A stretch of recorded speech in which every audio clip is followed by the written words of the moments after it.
Hello, my name is Alexander Karam Schultz, and I am a sophomore at Johns Hopkins University, and I'm studying mechanical engineering. This is the gearbox that I made. I built it on the top of the box and used tape to hold the sides together so that it'd be easier to see what's happening on the inside. I used small cutout pieces of cardboard to reinforce the lid of the box to keep it up. And I used a highlighter as the shaft for this. The cap on the highlighter kind of functions as a keyway to keep this from rotating freely and keep it locked into the gear.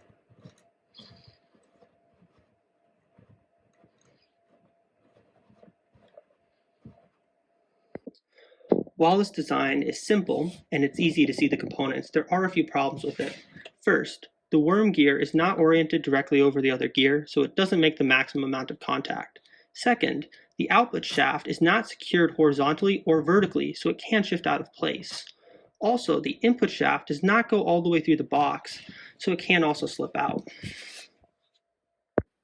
More problems can be seen when the output shaft is locked in place and the input shaft is rotated. Sometimes it will cause the whole box to deform, and when there's too much torque, the pen's body will no longer be connected with the pen's cap, so it will just rotate freely. For the second iteration, I made a number of improvements. First thing that I did was I added covers on both sides of the output shaft. Now it can't move around as much. I also added reinforcements to all the sides of the box and added an additional support to make it more rigid. The output shaft is now made out of a clothes hanger so that it's more rigid and stronger.